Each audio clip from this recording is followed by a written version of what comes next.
പിതാവിൻ്റെയും പുത്രൻ്റെയും പരിശുദ്ധാത്മാവിൻ്റെ നാമത്തിൽ തനിക്ക് സ്തുതി. കർത്താവിനാൽ അനുഗ്രഹീതരെ,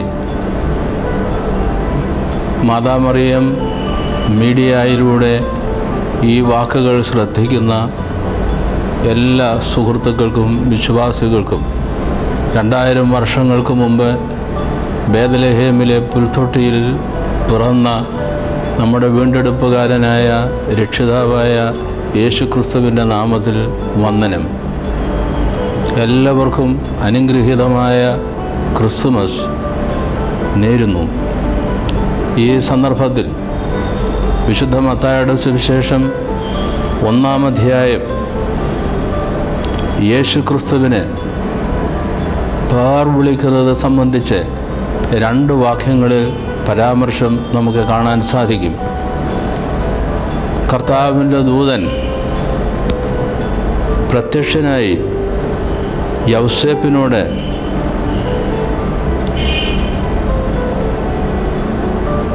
അവൻ തൻ്റെ ജനത്തെ അവരുടെ പാപങ്ങളിൽ നിന്ന് രക്ഷിപ്പാനിരിക്കൊണ്ട് നീ അവന് യേശുവെന്ന് പേരിടണം എന്ന് രേഖപ്പെടുത്തുന്നു. 1-ാം അധ്യായം 21-ാം വാക്യത്തിലാണ് ഇത് നമ്മൾ കാണുന്നത്. 22-ാം വാക്യത്തിൽ യെശയ്യാപ്രവചനം 7-ാം അധ്യായം 14-ാം വാക്യം ഉദ്ധരിച്ചുകൊണ്ട് കന്യക ഗർഭിണിയായി ഒരു മകനെ പ്രസവിക്കും, അവന് ദൈവം നമ്മോടുകൂടെ എന്നർത്ഥമുള്ള ഇമ്മാനുവേൽ എന്ന് പേർ വിളിക്കും എന്നും രേഖപ്പെടുത്തുന്നു. ഇത് രണ്ടും കൂടെ നമ്മൾ ചേർത്ത് വായിക്കുക. യേശു എന്ന വാക്കിൻ്റെ അർത്ഥം പഴയ നിയമത്തിലെ യഹോശുവ, യോശുവ എന്നും, പുതിയ നിയമത്തിലേക്ക് വരുമ്പോൾ അറമായ ഭാഷയിലെ യേശു എന്ന പദവും അതിൻ്റെ ഒരു ക്രമേണയുള്ള ഒരു നിഷ്പദിച്ചു വന്നിട്ടുള്ള ഒരു പേരായി നാം കാണുകയാണ്. യഹോശുവ, യോശുവ, യേശു എന്നീ വാക്കുകളുടെ അർത്ഥം ഒരേ മൂലത്തിൽ നിന്ന് നിഷ്പദിച്ചിട്ടുള്ളതാണ്. രക്ഷകൻ എന്നാണ് അർത്ഥം. യഹോവ രക്ഷകൻ എന്നാണ്. യഹോവ ദൈവമക്കളുടെ, ദൈവജനത്തിൻ്റെ വീണ്ടെടുപ്പുകാരനും രക്ഷകനുമായി യേശുക്രിസ്തുവിൻ്റെ തിരുജനനത്തിലൂടെ ദൈവമക്കൾ തിരിച്ചറിയുകയാണ്. ഇതാണ് യേശു എന്ന ആ പേരിലൂടെ നമുക്ക് ലഭിക്കുന്നത്. ഇത് കുറച്ചുകൂടെ വികസിപ്പിച്ചെടുക്കുകയാണ്. ഈ രക്ഷാകരമായ ദൈവത്തിൻ്റെ ഇടപെടൽ, പുത്രൻ തമ്പുരാനിലൂടെയുള്ള ഇടപെടൽ, അവന് അമ്മാനുവേൽ എന്ന് അല്ലെങ്കിൽ ഇമ്മാനുവേൽ എന്ന് പേരിടണം. ഇമ്മാനുവേൽ എന്ന വാക്കിൻ്റെ അർത്ഥം ദൈവം നമ്മോടുകൂടെ എന്നാണ്. പഴയ നിയമത്തിൽ പ്രത്യേകിച്ചും പുതിയ നിയമത്തിൽ ആകമാനവും ഭയപ്പെടേണ്ട, ദൈവം നമ്മോടുകൂടെ, ദൈവം നിന്നോടുകൂടെ, യഹോവ നിന്നോടുകൂടെ എന്നിങ്ങനെ പല സന്ദർഭങ്ങളിലായി പറഞ്ഞിരിക്കുന്നത് നമുക്ക് കാണാൻ കഴിയും. ദൈവം നമുക്ക് സമീപസ്ഥനാണ്. ദൈവം നമ്മുടെ ജീവിതത്തിൽ ഇടപെടുന്നവനാണ്. രോഗത്തിൽ, രോഗശയ്യയിൽ ഇടപെടുന്ന ദൈവം, പ്രതിസന്ധികളുടെ സന്ദർഭങ്ങളിൽ അത് തരണം ചെയ്ത് പുതിയ പോംവഴികൾ സ്വീകരിച്ച് ദൈവതിരുസന്നിധിയിലേക്ക് ദൈവം കാണിച്ചു തരുന്ന വഴിയിലൂടെ വിജയത്തിൻ്റെയും പ്രത്യാശയുടെയും അനുഭവത്തിലേക്ക് പോകുന്ന മാർഗം കാണിച്ചു തരുന്ന ദൈവം നമ്മോടുകൂടെ എന്നുള്ള വലിയ ആ യേശുക്രിസ്തു ദൈവം നമ്മുടെ ജീവിതത്തിൽ ചെയ്യുന്ന നന്മ രുചിച്ചറിയുന്ന അനുഭവം, അതാണ് ആ വാക്കിലൂടെ പ്രസ്പഷ്ടമാകുന്നത്. ദൈവം നമ്മോടുകൂടെ, ദൈവം നമ്മോടുകൂടെ നമ്മളുടെ രക്ഷകനായി, നമ്മളുടെ വീണ്ടെടുപ്പുകാരനായി വന്നിരിക്കുന്നുവെന്നുള്ള ഒരു വലിയ സദ്വാർത്തയാണ് ഈ യേശുക്രിസ്തുവിൻ്റെ തിരുപ്പിറവി സംബന്ധിച്ച് നമ്മൾ സ്വീകരിക്കുന്ന സുപ്രധാനമായ സുപ്രധാനമായ പാഠം എന്താണ്? ദൈവം നമ്മോടുകൂടെ നമ്മുടെ വീണ്ടെടുപ്പുകാരനായി ഇന്ന് നമ്മുടെ ജീവിത സാഹചര്യങ്ങൾ സമീപസ്ഥനായി വരുന്നു എന്നുള്ളതിൻ്റെ പൊരുൾ. അത് നമ്മുടെ പ്രായോഗിക ജീവിതത്തിൽ നമ്മൾ തിരിച്ചറിയുന്നതിലൂടെയാണ്. നമ്മൾ ആഡംബരത്തോടെ ആഹ്ലാദത്തോടെ ഒക്കെ ഈ ക്രിസ്തുമസ് നമ്മൾ ആഘോഷിക്കുകയാണ്. പരസ്പരം സന്ദേശങ്ങൾ കൈമാറുന്നതിലൂടെ, സമ്മാനങ്ങൾ അങ്ങോട്ടും ഇങ്ങോട്ടും നൽകുന്നതിലൂടെ ഒക്കെ നമ്മളെ സന്തോഷം, വലിയ ആഘോഷപൂർവമായ സദ്യവട്ടങ്ങൾ ഒരുക്കുന്നതിലൂടെ ഇതൊക്കെ നമ്മൾ ക്രിസ്തുമസിൻ്റെ ആഘോഷ പരിപാടികളിൽ നമ്മൾ ഉൾപ്പെടുത്തുകയായി. ക്രിസ്തുമസ് മരങ്ങൾ, ക്രിസ്തുമസ് ട്രീ ഉണ്ടാക്കുന്നുണ്ട്. വെടിയും പടക്കവും ഒക്കെ നമ്മൾ പൊട്ടിച്ച് ആഹ്ലാദം നമ്മൾ പ്രകാശിപ്പിക്കുന്നുണ്ട്. ഇതൊക്കെ ഒരു വിധത്തിൽ നമ്മൾ വിശകലനം ചെയ്യുമ്പോൾ അത് നമ്മളുടെ ആഹ്ലാദത്തിൻ്റെ പ്രകടനങ്ങൾ ആണ് എങ്കിൽ പോലും ഇതൊക്കെ ഉപരിപ്ലവമായ ചില ചടങ്ങുകളായി, ആഘോഷങ്ങളായി മാത്രമല്ലേ നിൽക്കുന്നുള്ളൂ. എന്നാൽ യേശുക്രിസ്തു ഇന്ന് നമ്മളുടെ ജീവിതത്തിൽ ഇടപെടുന്നവനായി തുറന്നു ഇന്ന് സമീപസ്ഥനായിരിക്കുന്നുവെന്ന് ഉള്ള സന്ദേശം നമുക്ക് സ്വീകരിക്കാനും അത് മറ്റുള്ളവരിലേക്ക് പകർന്നു കൊടുക്കുവാനുമുള്ള സന്ദർഭമായാണ് യഥാർത്ഥത്തിൽ നമ്മൾ ഈ പെരുന്നാളിനെ ആഘോഷിക്കേണ്ടതും. ഈ പെരുന്നാളിന് അങ്ങനെയുള്ള ഒരു വ്യാഖ്യാനം നമ്മളുടെ കൊച്ചു നന്മ പ്രവർത്തികളിലൂടെ നൽകാനുമുള്ള ഒരു വലിയ പ്രചോദനം ഈ ക്രിസ്മസ് നമുക്ക് നൽകേണ്ടതുണ്ട്. ഒരാൾ ഒറ്റപ്പെട്ട് കഴിയുന്നു. മക്കളെല്ലാം വിദേശങ്ങളിൽ അവരുടെ ജോലി സ്ഥലങ്ങളിലാണ്. ഈ ക്രിസ്മസ് തനിയെ ഒറ്റയ്ക്ക് ആരുമില്ല ഈ ക്രിസ്തുമസിൽ ഒന്ന് കൂട്ടു നൽകാൻ. ധനിക കുടുംബങ്ങളിലും ഇടത്തരം കുടുംബങ്ങളിലും ദരിദ്ര പിന്നാക്കം നിൽക്കുന്ന കുടുംബങ്ങളിലും ഇത്തരം ഒറ്റപ്പെട്ടു കഴിയുന്ന ആളുകളുണ്ട്. അവർക്ക് ധനമല്ല ആവശ്യം, കൂട്ടായ്മയാണ് ആവശ്യം. നമ്മളുടെ തന്നെ മാതാപിതാക്കൾ, എനിക്ക് ഈ സന്ദർഭത്തിൽ നമ്മൾ ഈ വർഷത്തെ ക്രിസ്തുമസിന് നമുക്ക് ഇത്തരത്തിലുള്ള ഒരു വ്യാഖ്യാനം നൽകിക്കൊണ്ട് നമുക്ക് മനുഷ്യപ്പറ്റോടെ ഈ ക്രിസ്തുമസിനെ ആഘോഷമാക്കുവാൻ ദൈവം നമ്മളോട് ആവശ്യപ്പെടുന്നുണ്ട്. ഉണ്ണി യേശു ഇന്ന് നമ്മളുടെ ജീവിതത്തിൽ പിറക്കുന്നത്, മറ്റുള്ളവരുടെ ജീവിതത്തിൽ അത് അനുഭവമാകുന്നത് നമ്മളുടെ കൊച്ചു നന്മ പ്രവർത്തികളിലൂടെയാണ്. ഞാൻ സൂചിപ്പിച്ചതുപോലെ ഒറ്റപ്പെട്ട് കഴിയുന്ന ആളുകളുടെ അടുക്കിലേക്ക് ചെന്ന് നമുക്ക് അവരോടൊപ്പം, അല്ലെ അവരെയും കൂടെ നമ്മളോടൊപ്പം കൂട്ടിക്കൊണ്ട് നമുക്ക് എത്ര കണ്ട് ഇത് ആഘോഷമാക്കുവാൻ സാധിക്കും. ഇതിനെ ആശ്രയിച്ചിരിക്കും നമ്മളുടെ ജീവിതത്തിലെ ഈ വർഷത്തെ ക്രിസ്തുമസിൻ്റെ സന്തോഷം. മറ്റൊരു ഭവനം, പിതാവ് കുടുംബത്തിൻ്റെ ആധാരമായി അത്താണിയായി നിന്ന, കുടുംബത്തെ പോറ്റിപ്പുലർത്തിയിരുന്ന ഗൃഹനാഥൻ കടന്നുപോയി. 2 കുഞ്ഞുങ്ങളും വിധവയായ അമ്മയും, സാമ്പത്തികമായി വളരെ പിന്നാക്കം നിൽക്കുന്ന കുടുംബം. അവർക്ക് ഈ ക്രിസ്തുമസിന് കുഞ്ഞുങ്ങൾക്കൊരു നല്ല ഉടുപ്പ് വാങ്ങിക്കൊടുത്താൽ കൊള്ളാമെന്നുണ്ട്. എല്ലാവരും കേക്ക് മുറിക്കുമ്പോൾ ഒരു പുതിയ കേക്ക് വാങ്ങി മുറിച്ച് സന്തോഷിക്കണമെന്നുണ്ട്. അന്വേഷിക്കുമോ നമ്മൾ ഇങ്ങനെയുള്ള ഭവനങ്ങൾ നമ്മളുടെ അയൽപക്കത്തുണ്ടോ, നമ്മളുടെ അറിവിലുണ്ടോ? അല്ല, നമ്മളുടെ കൂടപ്പിറപ്പുകളിൽ തന്നെ ഇങ്ങനെ ഒരു സന്തോഷം നിർഭാഗ്യവശാൽ നിഷേധിക്കപ്പെട്ടവരായി നമ്മളുടെ ഇടയിൽ തന്നെ ഉണ്ടോ എന്ന് നമ്മൾ അന്വേഷിക്കേണ്ടതുണ്ട്.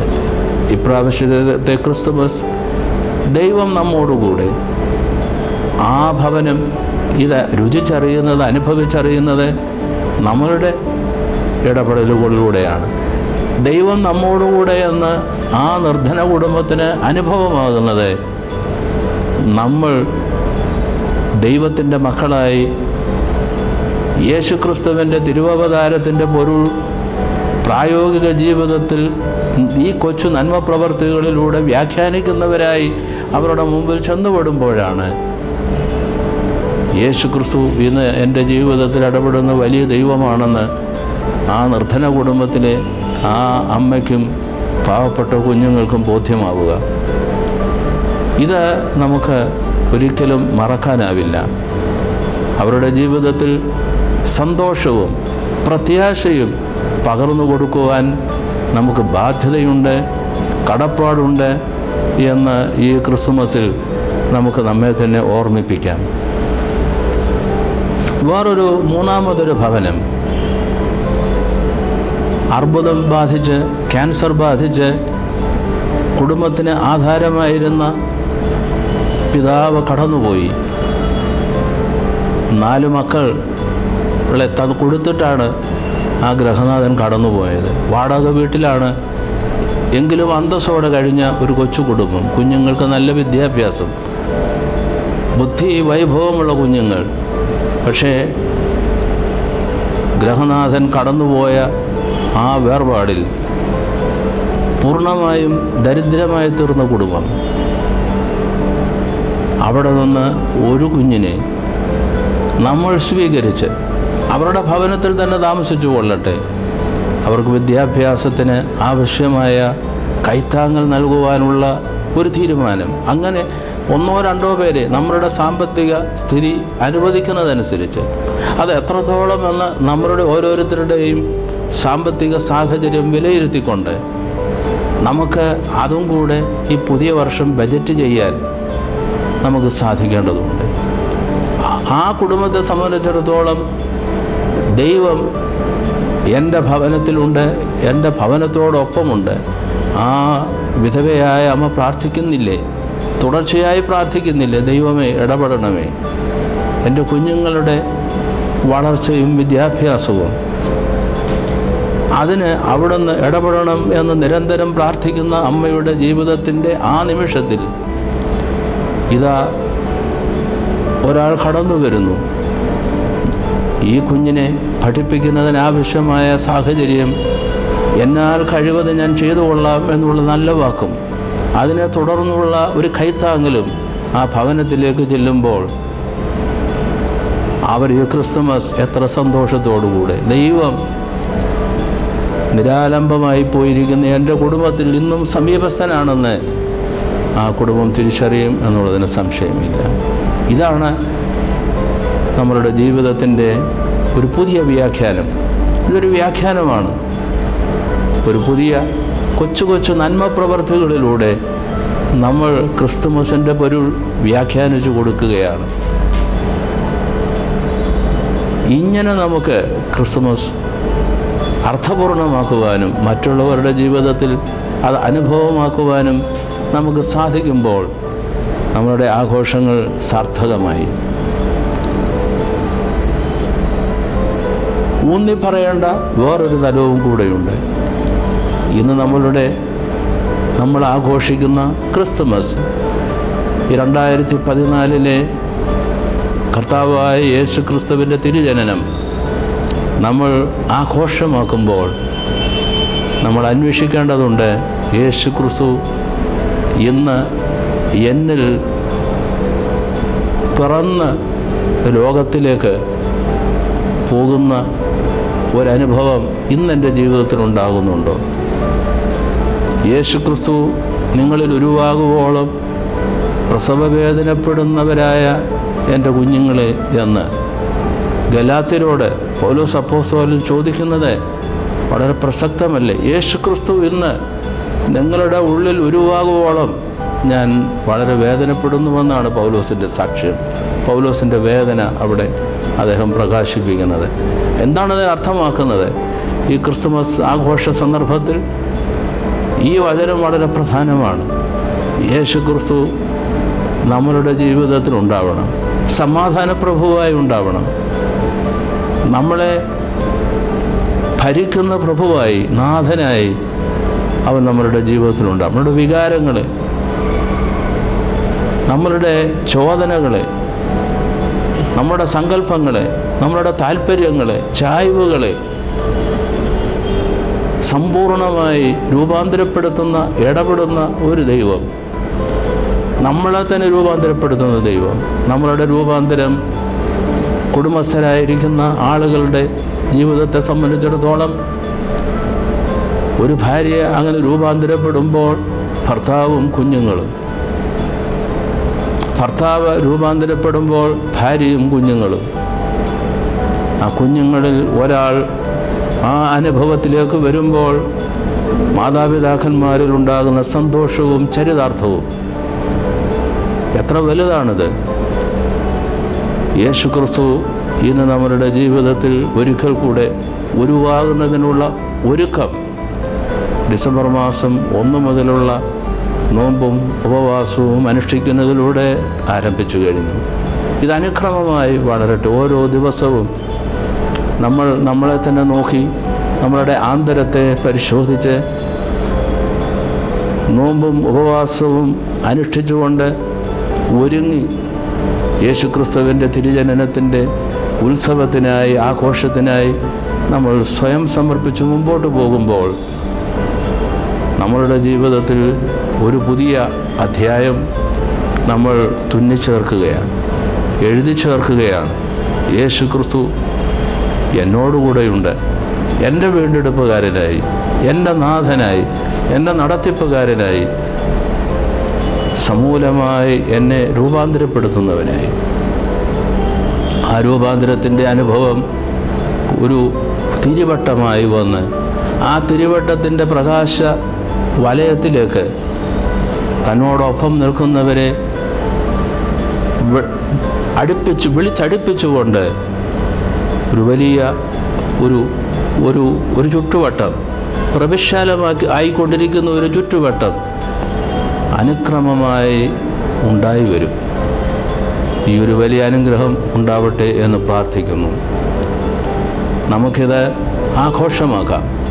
എങ്ങനെ? നന്മപ്രവർത്തികളിലൂടെ ഇത് വ്യാഖ്യാനിക്കുന്നത് വഴി. സ്വന്തം ജീവിതത്തിൽ യേശുക്രിസ്തു ഇന്നും എന്നെ രൂപാന്തരപ്പെടുത്തുന്നവനായി, ആ രൂപാന്തരത്തിൻ്റെ സന്തോഷം മറ്റുള്ളവർക്കും നൽകുന്നവനായി ഇന്നും അവൻ നമ്മോടുകൂടെ ഉണ്ട് എന്നുള്ള വലിയ അനുഭവം നമുക്ക് ലഭിക്കുന്നതിന് നമുക്ക് ദൈവതിരുസന്നിധിയിൽ സ്വയം സമർപ്പിക്കാം. 2014 ക്രിസ്തുമസ് ആഘോഷം ഇങ്ങനെ അർത്ഥപൂർണമാവട്ടെ എന്ന് പ്രാർത്ഥിച്ചുകൊണ്ട് ഈ സന്ദേശം ശ്രവിക്കുന്ന മാതാമറിയം മീഡിയയുടെ ശ്രോതാക്കളെ എല്ലാവരെയും വലതുകരം നീട്ടി ആശീർവദിക്കട്ടെ എന്ന് പ്രാർത്ഥിച്ചുകൊണ്ട് ഒരിക്കൽ കൂടെ എല്ലാവർക്കും അനുഗ്രഹപൂർണമായ തിരുജനന ആശംസകൾ നേർന്നുകൊണ്ട് ഈ സന്ദേശം ഉപസംഹരിച്ചുകൊള്ളുന്നു.